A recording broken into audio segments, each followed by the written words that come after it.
No ar, Perfil Poder.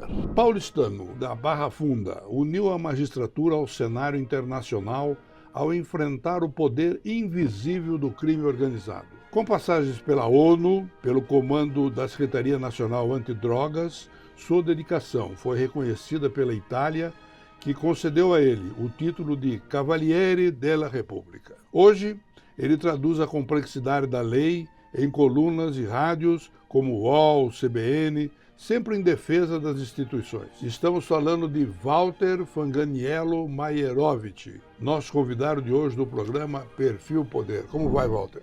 Tudo bem? Tudo bem, obrigado pelo convite, honroso. Honroso para nós, uma alegria tê-lo aqui conosco. Somos colegas de faculdade, fizemos universidade juntos. E atlética também. E atlética, claro. Você cantou no coral também? Não. Eu não me lembro, mas... Aí você já está gozando, porque com essa voz eu não canto nem no chuveiro. A sua voz é ótima, você que não sabe. Você é filho de judeus poloneses. Não, neto. Filho. Meu pai era polonês. Era polonês, seu pai. Isso. Mas a origem do nome Maierovitch...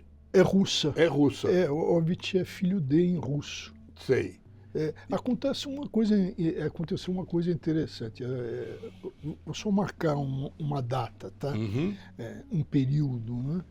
Eu sou da primeira geração, você também, né? Sim. Pós-Segunda Guerra Mundial. Sim, senhor. Então, nós estamos falando de um tempo de imigração e de um tempo importante, porque mostra, e aí nós temos, eu sei porque eu te conheço. Há muitos anos, há mais de 50 anos. O espírito do imigrante, né? Sem dúvida. Do lutador, né? Sem dúvida. O resiliente, né?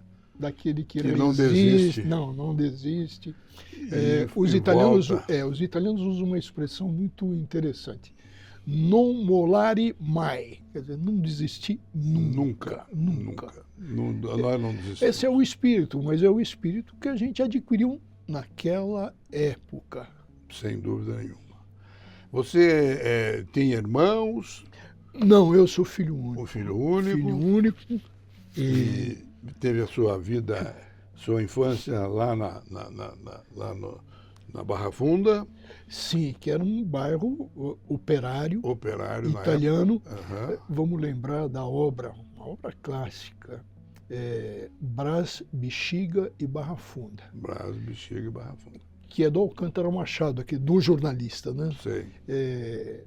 Já falecido há muitos anos, mas nessa obra tem lá o que? O espírito, a italianidade.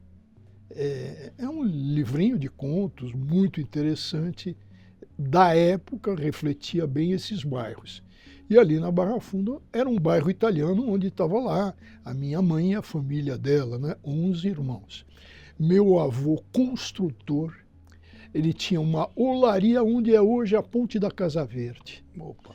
E forneceu tijolos para a construção do Pacaembu e etc. E, então tinha tudo, 11 filhos. Todo ali ao redor tinham todas as festas dos napolitanos que estavam mais lá. Então eu vivi aquele mundo, e um mundo, hoje a gente pode dizer, do Palestra Itália, tá? Que Exatamente. Depois virou o Palmeiras. Na Segunda Guerra. Isso. E ali tinha coisas interessantes. Eu lembro do campeão mundial de boxe, um italiano chamado Primo Carnera.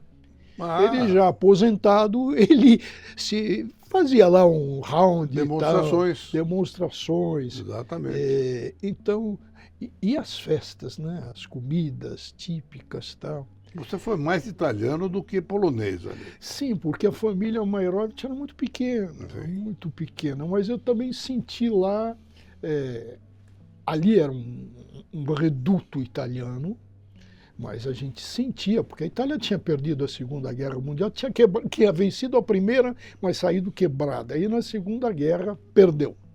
Então os italianos eram os carcamanos, né? Eram chamados assim. Por quê? Porque a elite paulistana, vou repetir, a elite paulistana dizia, nos injuriava, no sentido que a gente calcava, apertava a mão na balança para roubar no preço. Uhum. Então, calcar virou carca e mano. E É eu essa era a o origem. carcamano. E eu tinha um extra, porque eu era o carcamano judeu ainda, né? Porque pai judeu. É judeu. Mas foi uma época fantástica na vida. Fantástica, fantástica, embora a gente sentisse muito a discriminação. Sim. Muito, mas Explica um muito. pouco isso. Porque você era tratado como os italianos. Havia um certo preconceito. Sim, muito preconceito. O italiano era aquele que se dizia que não comia de garfo e faca. Hoje mudou muito. Você sabe que eu fui casado com uma italiana. Sim, com nossa colega de faculdade. Nossa colega de faculdade. E então tinha muito disso. Eu lembro de um jogo, nos jogos do Palmeiras, onde a gente ia a pé, quando passava por Campos Elíseos, éramos xingados. Bom, isso continua até hoje. Tem alguns hoje, corintianos xingando a gente até hoje. Mas ali em Campos Elíseos eram São Paulinos, né? Bom, entendi. Então, mas teve muito disso, mas isso foi bom, porque me formou o quê? Um liberal, um que defende uma liberdade plena, contra, evidentemente, racismo. Isso tudo me levou a um posicionamento progressista e de respeito, de muito respeito. Até hoje. Esse respeito, você é respeitado muito, foi muito respeitado como juiz e continua sendo agora que você está aposentado, mais ou menos. Ninguém se aposenta, né? A gente não se aposenta. De que forma o dia 27 de janeiro, que é o dia do Shoah, o Holocausto dos Judeus, é lembrado na sua vida? Olha, é lembrado por uma vizinha que eu tinha, a dona Mirna, porque ela tinha no braço esquerdo, um número a fogo, cor azul, que foi uma passagem dela por Auschwitz. E ela nos contava as histórias, porque só ela, da família dela, tinha sobrevivido. E ela contava o que ela tinha visto. Era menina, evidentemente, quando foi para o campo de Auschwitz. E ela contou, inclusive, aquela triagem daquele pré-campo de Birkenau, né? Então, ali eu me lembro dela em primeiro lugar. Como é que surgiu a paixão pelo direito? Por que você foi fazer direito? O que deu em você? Você quis fazer alguma outra coisa? Pensou em ser alguma outra coisa? Não pensei em ser outra coisa. Sempre um senso de justiça. Eu não gostava das coisas, vamos chamar assim, injustas, tá? Tá. As coisas que fugiam à normalidade.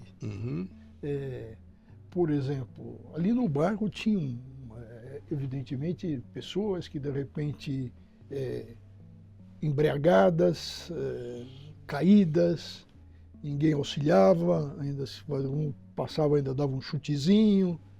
Tudo isso me marcou muito, esse tipo de tratamento indigno dado às pessoas.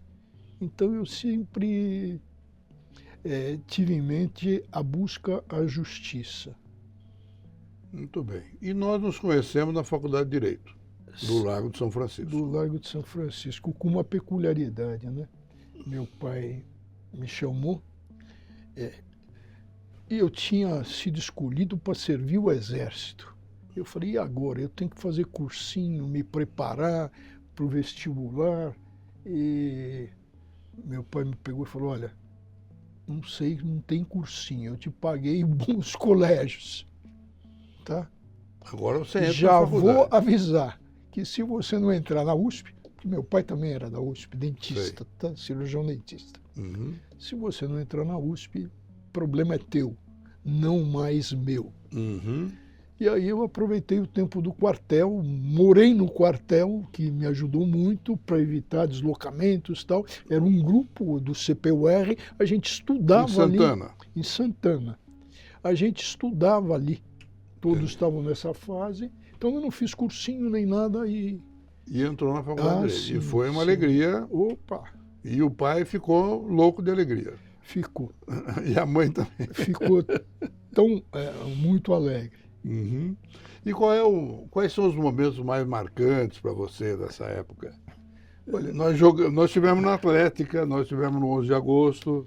Sim, mas no tempo do 11 de agosto eu já era nadador, tá? Muito. Então não tinha... a disputa era muito fácil, não tinha... Mas no meu tempo de natação, por exemplo, a coisa era muito difícil. Tinha um grande amigo, chama-se Farid Zablid Filho. Um árabe enorme, nadava uma barbaridade, Olimpíada, tá? 2 Olimpíadas nas costas, tal. Eu passei uma vida disputando o 2º lugar, tá? Entendi. O Faridão ganhava todos, depois vieram outros, tal. Mas eu aprendi a perder, não desistir e reconhecer quando se perde. Você viveu uma época... Percebe que tem sempre alguma coisa que a gente tira, né? Embora não seja do nosso gosto, porque eu queria ganhar, eu sou contra aquela frase do... Até falei com meu filho outro dia, do Barão de Coubertin. O importante é competir. Não, o importante é ganhar. Nós, atletas, não temos isso. Não queremos saber dessa história. Então, o Palmeiras, quando fica vice-campeão, eu não gosto. Eu também não gosto. E também sou palmeirense. Eu sei. Me conta essa história da Itália. Você esteve trabalhando lá com o Giovanni Falcone. Sim, essa é uma história... E com Borsellino também, não? Não, com Borsellino não, embora fosse do Pô. Sim. Tudo começa com a extradição daquele que a Globo chamava de Buscetta. Sim. E que, na realidade, era o Tommaso Buscetta, Sim. italiano. Foi a extradição dele, aí eu conheci o Falcone. E tivemos aí contatos, e aí ele queria umas orientações. Você viveu na Itália um tempo? Sim, vários períodos, né? Sim. Mas não com residência fixa, essas coisas, mas mais a trabalho e a encontros. Mas o interessante, eu vou te contar uma historinha rápida com o Falcone. Uma vez o Falcone, eu toco o telefone, a secretária no meu gabinete de juiz, era o embaixador da Itália, que eu não conhecia, e que me pedia para eu receber um juiz italiano que queria conversar comigo uma coisa secretíssima. Eu tive um clique. Eu falei, esse juiz de onde é? Ele falou, é siciliano. Siciliano tem fama de desconfiado. Minha mãe sempre me contava isso. Bom, tivemos um encontro e o Falcone falou, olha, doutor, o Tommaso Buscetta está na carceragem da Polícia Federal, ali em Higienópolis. Sim. E ele passa Rua Piauí. Rua Piauí. Ele passa o dia jogando baralho, e o senhor sabe como é que é, há dinheiro, rouba no jogo, eu tenho medo que matem ele. Não dá, veja que coisa, não dá para o senhor me transferir ele para casa de detenção do Estado de São Paulo. Aí veio aquela siciliano, desconfiado. Eu falei, nós nos tratávamos ainda por senhor, doutor. Claro. Eu falei, o doutor gostaria de... O senhor conhece a casa? Não. O senhor gostaria de me acompanhar? Sim, quando? Eu falei, agora, se tiver tempo. Bom, pegamos o carro, fomos à casa de detenção. Avisei antes, andamos nos muros e aquilo estava entardecendo, aquela confusão enorme lá dentro. Olhou. Bom, voltamos, ele me faz a seguinte pergunta. Quanto tempo o Buscetta ficaria aqui com vida, aqui dentro? Eu falei para ele, olha, uns 2 dias no máximo. Ele falou, me parece 10 minutos. Pelos contatos e tal. Claro, né? claro. E aí nasce uma confiança. A relação de confiança nasceu aí. E foi até engraçado. Não são tantas histórias, Maluf, mas isso fica imperdível. porque ele me convidou para jantar. Uhum. Você lembra da antiga, tem ainda, mas a antiga Cantina Roma? Tá, existe ainda. Existe ali, na Praça Buenos Aires. Ah, não era. Bom, Era na agora rua. está na Higienópolis ali, eu acho. É uma coisa. Bom, nós fomos lá, era bonito, era um casarão antigo. E fomos lá tal. Eu falei, como é que esse camarada sabe dessa Cantina Roma? Alguém deve ter informado. Tal. Bom, aí chegamos na Cantina Roma tal. Ele falou, tá vendo aquela voz dele, aquele majordomo? Eu falei, puta, majordomo. Eu falei que Katsu, quase, mas não falei porque eu sou educado, né? Mas não me vinha o que era o majordomo, mas ele apontou o sujeito, que era um maître hotel. Uhum. Sim, o que é? É ele que faz o macarrão do Bucheta todos os dias. Putz, olha só, olha só. Então, veja que essas coisas... Bom, o livro do Falcone com uma jornalista, Marcelli Padovani, se chama Cose di Cosa Nostra, coisas da Cosa Nostra. Essas são as coisas que acontecem nesse mundo de máfia. Aí você trabalhou muito nesse mundo da máfia. Sim, uma luta terrível, porque primeiro a legislação brasileira não era inadequada. Sim. Então, batedores de carteira do metrô, de ônibus, eram tratados, reunidos, né, como quadrilha e bando, e isso valia para também organizações mais potentes e poderosas, como essas que a gente vê hoje, aí, que envolve PCC, Comando Vermelho. No seu livro, O Mercado da Morte, tomei conhecimento de que temos mais de 80 entidades criminosas operando no país, é isso mesmo? Sim, são várias, uma ramificação. Mas o que é irritante, posso dizer irritante? Pode, lógico. O que é irritante, Maluf, é o seguinte, nós estamos com a saída do ministro da Justiça. E que tem lá um secretário nacional, muito bom, foi do Ministério Público aqui, que se tem a ideia do quê? Você está falando do Sarrugo? Sim, de um órgão de coordenação.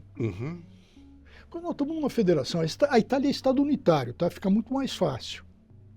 Mas aqui não. O que a gente tem na unidade federativa? Justiça estadual, Polícia Estadual, Civil e Militar. Aqui dentro, Justiça Federal, Polícia Federal. E a comunicação é zero. Entre eles? Numa mesma unidade federativa. Multiplica isso para as outras unidades federativas. Percebe que a necessidade de um órgão de coordenação, eu digo isso com muita, aspas, autoridade. Mas a Secretaria da Segurança Pública que tem no Ministério da Justiça não poderia fazer isso? Mas não faz. Ou não tem força? Não tem até competência, porque os estados federados se fecham, os governadores não aceitam, até porque um é de cada um, partido político diverso do outro. Isso atrapalha muito. Na Itália existe a Procuradoria Nacional Antimáfia. Não existe as unidades federativas. Aquilo é tratado de uma forma unitária. Então nós temos esse problema. E o nosso ministro da Justiça foi contra esse tipo de ter um órgão coordenador. Eu tenho uma experiência disso quando o Fernando Henrique Cardoso quis fazer a Secretaria Nacional Antidrogas, que foi um acordo da ONU. Você esteve lá. Estive lá, eu fui o primeiro a tentar fazer isso. Exatamente. E que era um órgão de coordenação. Mas aí havia resistência. Por exemplo, nós fizemos por medida provisória. Bom, foram duas coisas interessantes. Várias, mas com o Fernando Henrique, que estava muito animado nisso. A venda imediata de bens apreendidos com narcotraficantes. Sim. E por que eu convenci o Fernando Henrique assim de cara? Porque eu mostrei para ele um caso de um narcotraficante que ficou preso, saiu da cadeia por habeas corpus e arrematou no leilão o avião dele, por preço de banana, que tinha sido apreendido. Fora bens que se deterioram, e mais, hein? Eu vou falar uma coisa aqui muito dura, mas preciso falar, que é o seguinte: e os depositários. Então, um carrão, tá? Não vamos falar de marca, mas que seja um carrão caríssimo e tal, apreendido, fica com o depositário. O processo leva 3, 4 anos e o depositário desfrutando. Né? Então vende de cara e se faz. E como é que se faz hoje? A resistência foi enorme. Imagino. Teve a medida provisória que caiu, evidentemente, e tal, e não se foi à frente a necessidade de se refazer tudo isso. Com o quê? Com essa coordenação. Mas então a resistência foi tamanha que até a própria Polícia Federal impetra contra o ato da Presidência da República, do Fernando Henrique, que criou a secretaria dizendo que era inconstitucional. Então foi muito difícil e continua sendo muito difícil, porque entra a questão política partidária. O governador quer ser o xerife. Agora, na sua opinião, então, devemos ter o Ministério da Segurança Pública? Eu acho que precisamos ter caminho. uma coordenação. Pode ser a secretaria precisa ser ou uma criação do Ministério. A criação do Ministério é o que precisa é fazer. É um outro cabidão, né? A gente pensa muito aqui em rótulos, né? Qual é o rótulo? Porque aí tem alguém com interesse aqui e tal. Precisa fazer, não interessa o rótulo. Entendi. Isso é importante fazer. Na sua opinião, a sua opinião é otimista ou não nesse sentido? Não, basta ver a resistência do próprio ministro da Justiça que está saindo. Que está saindo, mas eu estou vendo que há uma modificação, há uma possibilidade dessa modificação acontecer agora. Sim, mas o próprio Lula já disse que não vai separar a secretaria do Ministério. Disse hoje, até. Sei. Eu li hoje. Como eu sou cuidadoso, evidentemente em minhas fontes não é fake, não procura esse ambiente de fake news, etc. Então, acho que a necessidade, nós estamos ainda muito atrasados, mas para isso tem que ter uma mudança cultural. Veja como são as coisas.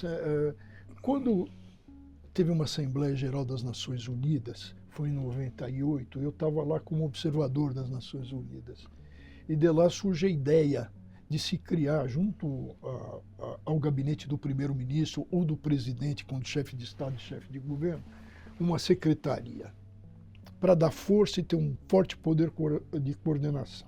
Bom, teve um movimento que sempre tem, quando tem Assembleia da ONU, de quê? De oposição. Então.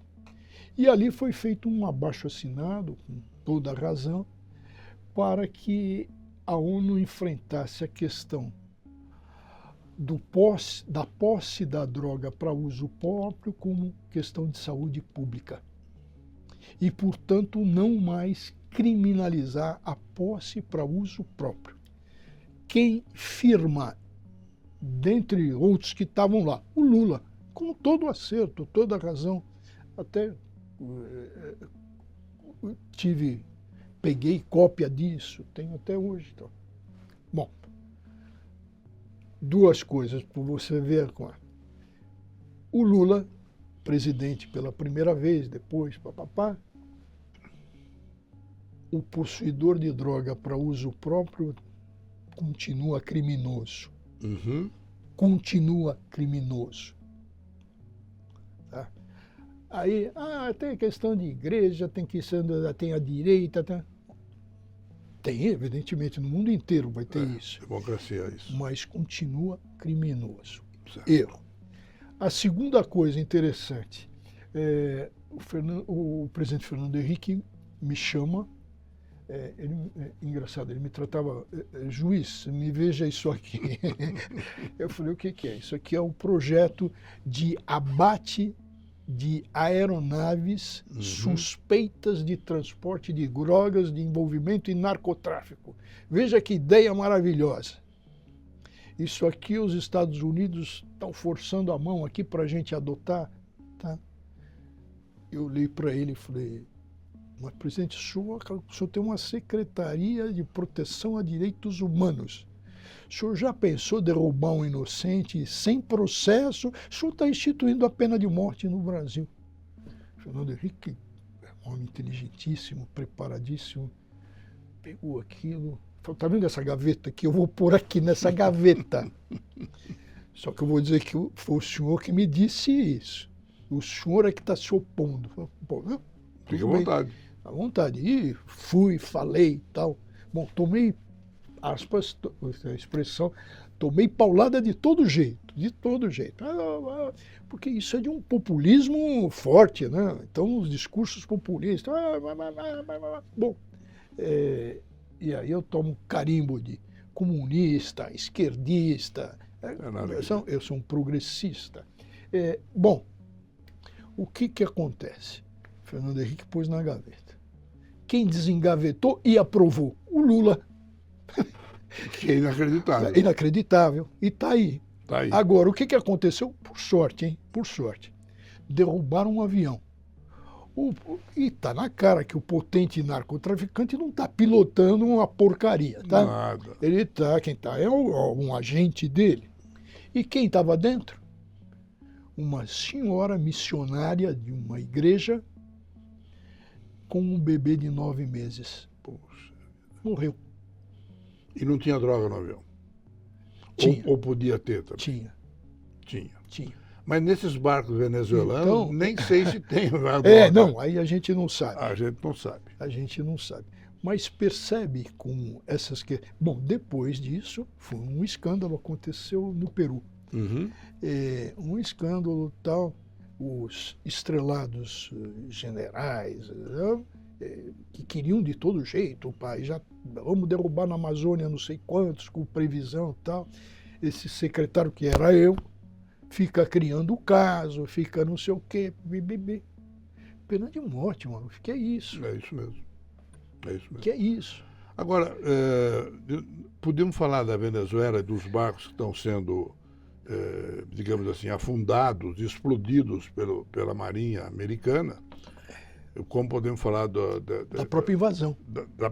A invasão, a apreensão de 5 ou 6 petroleiros que eu acho que não podem ser apreendidos. E o silêncio do Putin. Pois é. Como é que a gente entende um negócio desse?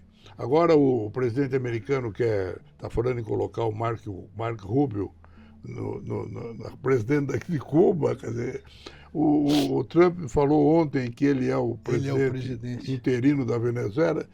O que vai acontecer no mundo, senhor juiz?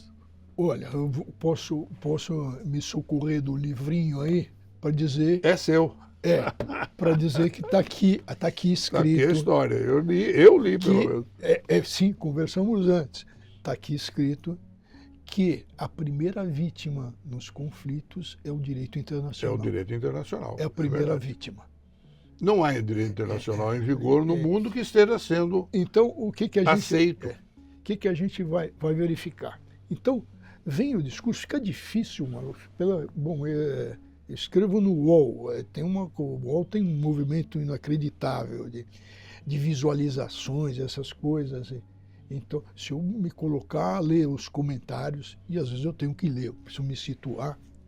Nossa, em que mundo o senhor vive? Bom, eu vou dizer o mundo que eu vivo. É isso que então, o mundo que eu vivo é um mundo que tem que aplicar o direito internacional. E o que está escrito no artigo 1º da Carta Constitucional das Nações Unidas?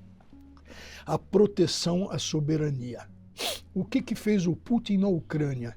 Invadiu.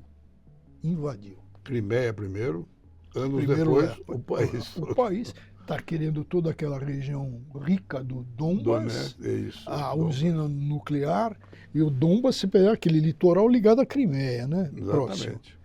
Então, violação à soberania. O que fez o Trump agora? Violação à soberania. Aí vem esse pessoal e fala, mas e o ditador Nicolás Maduro? Tá? Os presos políticos. Mas tem autodeterminação dos povos. O Brasil não viveu a ditadura militar e teve que se virar para... Então, de repente, o que está acontecendo? Está vivendo hoje no Irã. Uhum. Esse é o próximo passo. Então já temos 2.000 mortos civis inocentes que foram protestar. Protestar por quê? Porque o dinheiro não vale mais nada lá, a economia arrebentada. A polícia dos costumes mata quem está com um desalinho no véu. Quer dizer, é uma teocracia sanguinária. Sem dúvida e nenhuma. que se diz republicano e que não tem nada de republicano. Então, inúmeras passagens, prisões e etc. Aí, Maduro também, eleição fraudada tal. Não, eleição fraudada sim, mas tem uma acusação que foi retirada contra Sim, ele, que sim. é o cartel de Los Soles, Sim, que teria levado muita cocaína para os Estados Unidos, e de Sim. repente isso não é bem verdade. não é bem verdade. Mas ele já foi retirado do posto. E veja, a invasão, o Trump não é besta, né? Ele se calça juridicamente ou tenta... Veja que a prisão foi com um mandado, uma ordem de um juiz federal. Você vai falar, o Trump, para o grande público, sim, foi ele que prendeu o Maduro. Porém, foi a justiça norte-americana por um juiz federal. Falar em justiça. Deixa eu só concluir uma coisa. Claro. Que com relação à soberania, como é que fica? Então, o sujeito é um ditador, fraudou a eleição? Sim, mas o direito internacional, que está aí, vigorante, não autoriza que um Estado mais forte vá lá e resolva o problema pela força. Não, e ainda... Isso dá uma insegurança. Exatamente, no mundo todo. No mundo inteiro. E veja que para poder, vamos dizer assim, tirar os sensores de aviões e de helicópteros, etc., eles inibiram os sensores venezuelanos, que são os chineses, Sim. E o pessoal não soube que estava sendo invadido. É uma coisa impressionante. É impressionante, a gente vê uma escalada. Já está falando na Groenlândia. Já falou lá atrás do Canadá. Sim, tá? Já falou. Já Cuba. Então, e tem uma posição... Colômbia, que está aí, daqui a pouco eleição lá. Exatamente. E eleição, não vai acontecer nada lá, porque o candidato da direita está bem na frente. Bom, mas fala da Colômbia. Esquecendo já do Plano Colômbia, que eles também invadiram, fizeram uma palhaçada lá.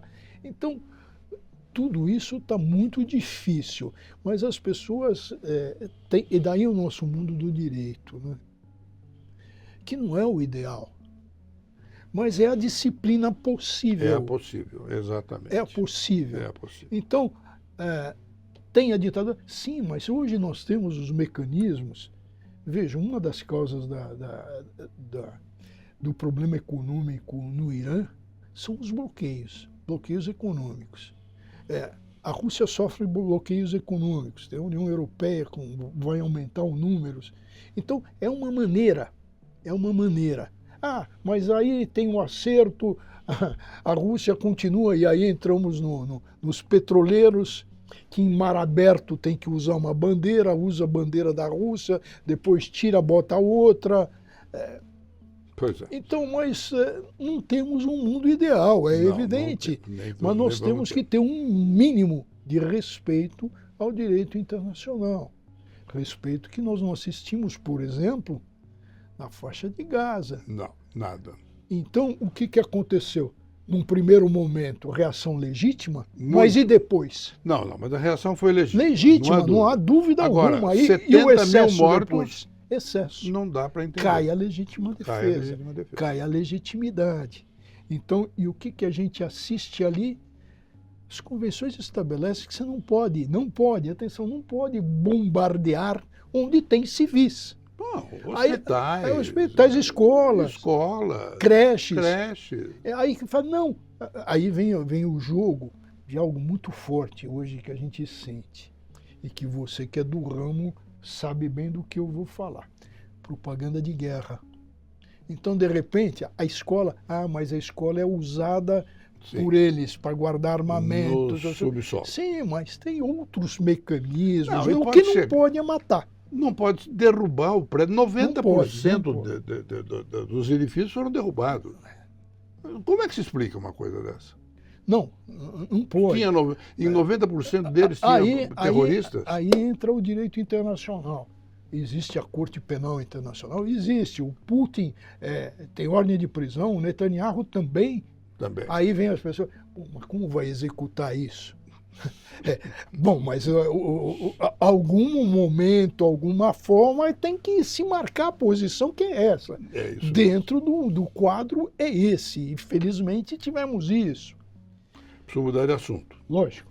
Vamos falar um pouquinho do Supremo Tribunal Federal. Nós estamos, nesse momento, com 2 ministros sendo acusados fortemente por causa de um banco que foi interrompido pelo Banco Central, que não pode mais continuar operando. E temos 2 ministros com problemas sérios.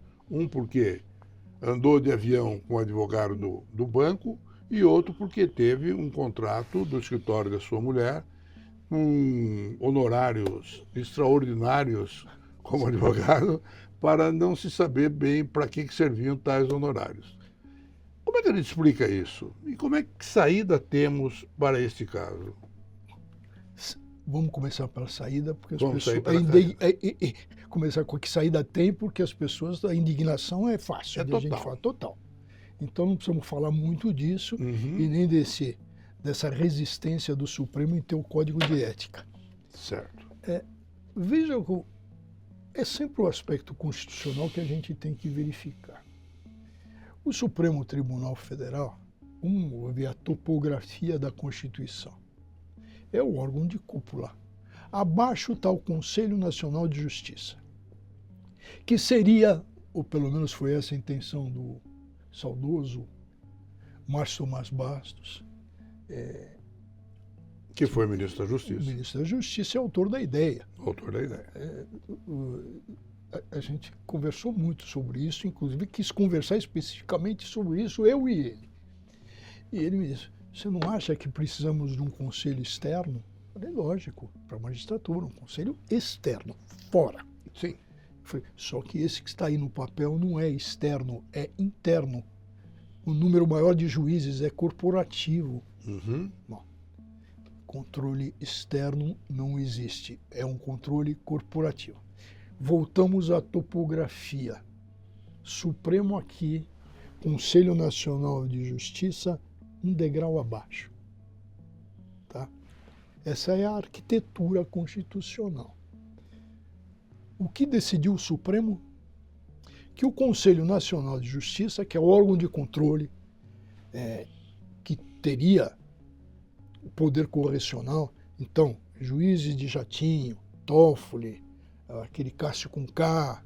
Cássio com K foi para assistir tênis, assistir futebol, o Toffoli 2 vezes também. Participam de eventos corporativos, no exterior. O Gilmar Palusa é um escândalo. Gilmar Palusa é uma coisa. É um escândalo. Bom, o que o Supremo decidiu, que esse Conselho Nacional tem poder correcional, tem, mas para os de baixo, para a magistratura inteira.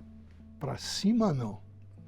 Não tem controle. Qual é o controle que existe constitucionalmente? É o impeachment. E que tiramos o caradurismo, desculpe, Maluf, mas aquilo é um caradurismo impressionante de um Gilmar Mendes que diz que o cidadão não pode mais impetrar impeachment, ele deu liminar. Ora, será que até um reprovado em exame da OAB sabe que democracia vem de 2 palavrinhas, demos e kratos, o poder do povo. Na democracia é o povo que comanda pelos seus representantes. O povo ele tira, o cidadão ele tira e não pode impetrar impeachment. Ora, isso é uma... Como dizia minha avó antigamente, em casos teratológicos, que ela se espantava, a velha italiana falava, isso é um caso de polícia. Mas, É isso mesmo. então, veja, de repente, aí ele voltou para trás, tendo em vista o escândalo e tal, mas não voltou para trás com relação à suspensão de 2 artigos que tratam do quê?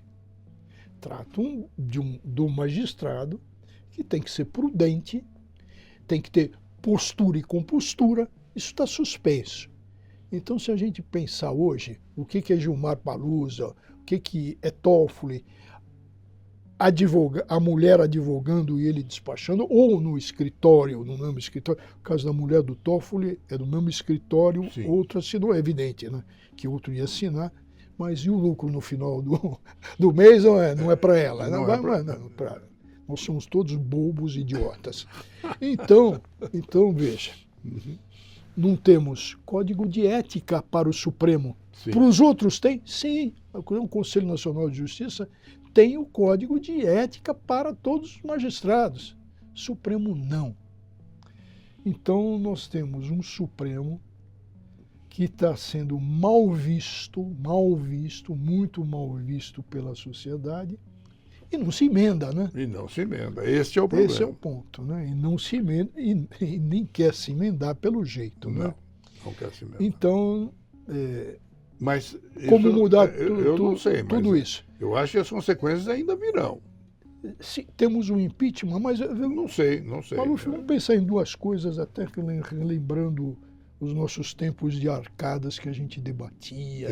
Era uma guerra. Não? Era uma guerra. Era uma guerra. Então, vamos pegar, para a gente fazer o debate, duas coisas. Vamos pensar no Supremo aqui e vamos pensar aqui no Senado. Então, o Senado aprova a indicação do ministro para o Supremo. Sim. Tá? Aí ele vai fazer aquele périplo junto aos senadores. Não sai de graça, né? Não. Saem promessas dali? Uhum. Ou saem compromissos dali?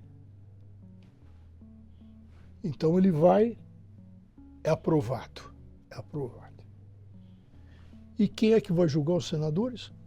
Ele, no Supremo já empossado. Quando ele for... Percebe que esse mecanismo de freios e contrapesos não está enferrujado, não está valendo. Então nós temos muita coisa a consertar. Mas o momento é muito difícil, nós estamos em polarização. Quem é, aspas, o louco, desculpe, eu estou exagerando, mas que vai pensar numa nova Constituição agora. Não há mínima condição. Não há. Mas tudo isso vai depender de aperfeiçoamentos constitucionais que não podem ser feitas por emenda constitucional, porque tem cláusulas pétreas.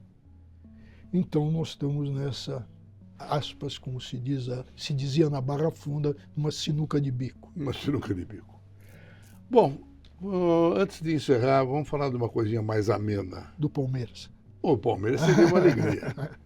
Mas eu queria falar sobre um momento da nossa vida em que o desembargador Walter Fanganiello Maierovitch me procura na TV Bandeirantes para fazermos uma audiência à distância. Sim. Que foi o embrião do que se faz hoje. Exatamente. E isso foi há 20 anos atrás, ou mais. Eu era, à época, um juiz, que juiz já de auxiliar da capital, e que estava auxiliando, de alguma forma, o presidente do tribunal. Era o Nalini? Não, Nalini é muito por cá. Era o Odir Porto, o desembargador Odir Porto. Excelente pessoa, muito aberta, muito... Bom, qual era a situação que existia à época e que se via muito? O Brasil tinha um problema, eu tinha, como juiz, sido corregedor da polícia e dos presídios, então sabia bem do problema que é o transporte de presos. Alguns fugiam, os outros não compareciam às audiências porque não tinha o transporte, no dia seguinte tinha habeas corpus, o sujeito saía. Fora os acertos dentro do próprio prisão para não apresentar o sujeito, o réu, para dar habeas corpus por excesso de prazo, aquelas coisas. Como a Itália resolveu isso na questão máfia, crime organizado? Bom, o réu do processo não saía do presídio. Entendi. Fazia a audiência por videoconferência. Já naquela época. Já naquela época. Então, veja, gastos aqui exorbitantes com transporte. E segurança. Então, o Estado segurança em especial. Arrebatamento de presos, aquelas coisas. Então, resolvido um problemão, né? Aí o presidente Odir Porto me ouviu sobre isso. Eu falei, doutor Odir, eu saí da vara das execuções, vim aqui ser auxiliar, eu queria trazer uma contribuição, que eu vivi aquilo. Na corregedoria dos presídios, eu vivi aquilo. E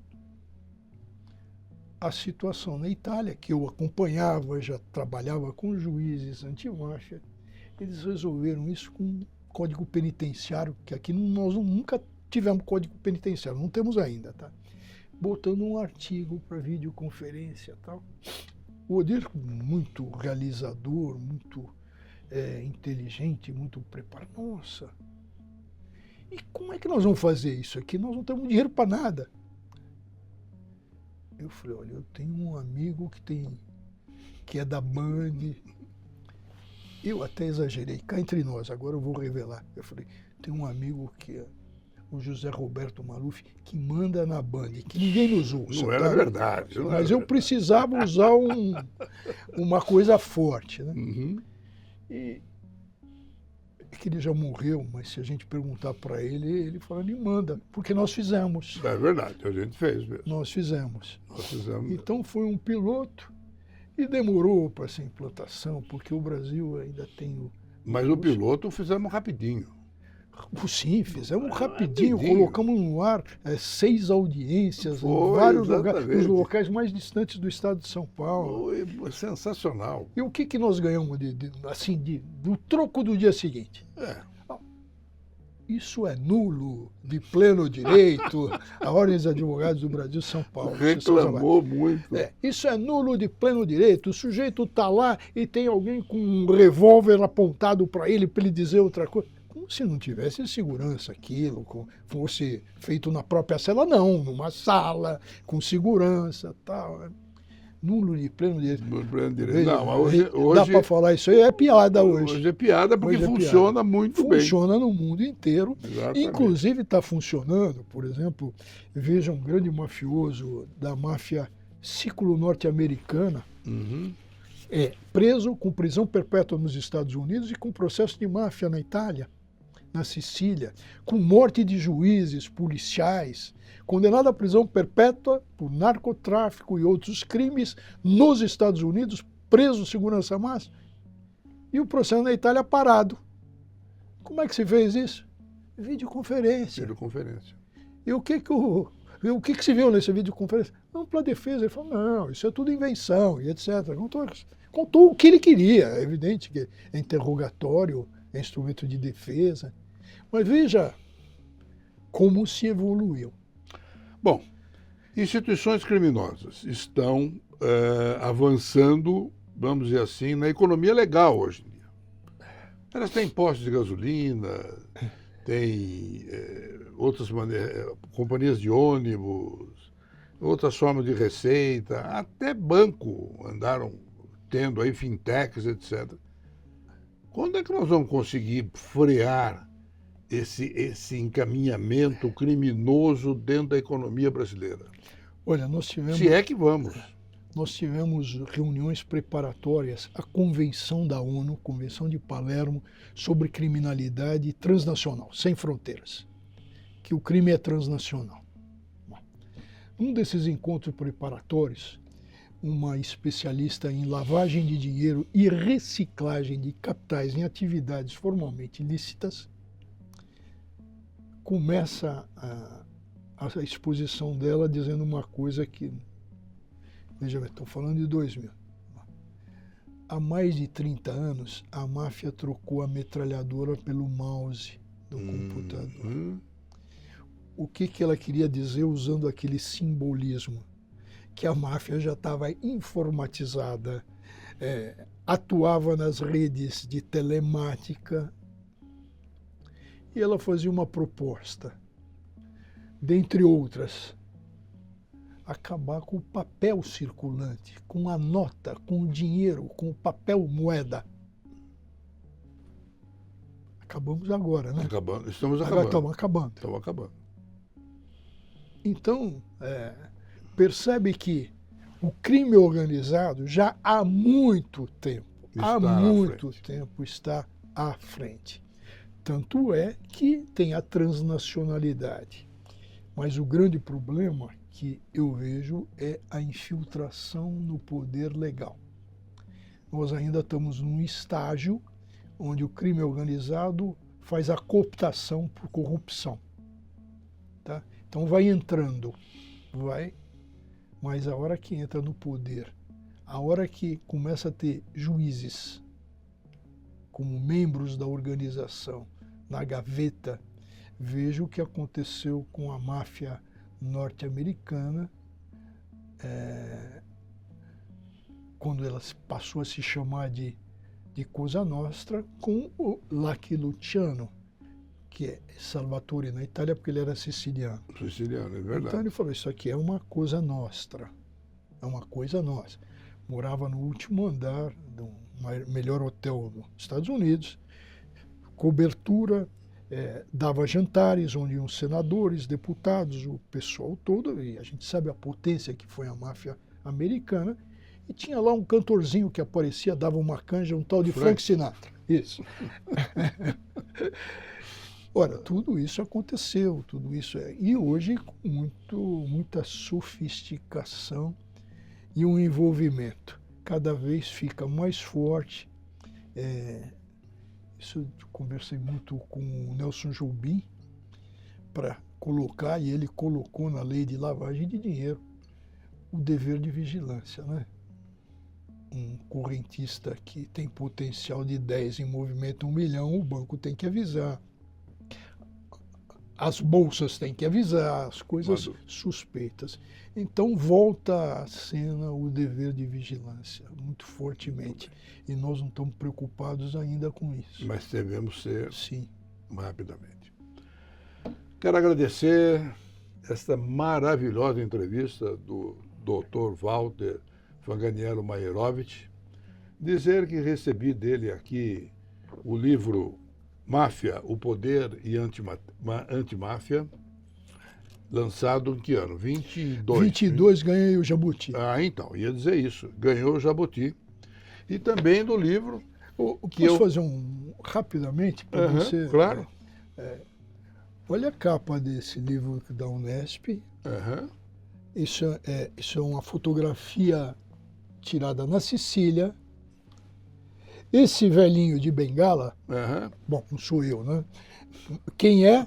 É o Lucky Luciano. Lucky Luciano. Que estava preso, prisão perpétua nos Estados Unidos, e fez um acordo com os americanos e ensejou a entrada das tropas aliadas na Segunda Guerra Mundial pela Sicília. Uhum. Tá Olha vendo? ele aqui. Então, esse livro é imperdível. Eu acho que é imperdível. E ganhou o Jabuti, eu acho, com todo o direito de ter ganho. Foi justo e merecido. E esse segundo livro, O Mercado da Morte, em que o Walter conta como é que os governos matam, Sim. entre outras coisas. E as organizações criminosas de que nós falamos aqui o tempo todo. E a inteligência. E a inteligência. Então, tem E a toda tecnologia. Da inteligência, Essa é uma coisa impressionante. Esse livro é impressionante. É uma trilogia que começa com a criminalidade transnacional, que foi o encontro de Palermo, depois vem esse, e agora o Mercado da Morte, porque muito me espantou. A gente teve contato com essa frase desde o tempo de bancos da faculdade. E que é um convite a se armar. Se queres a paz, prepare-se para a guerra. Civis passem, para belo.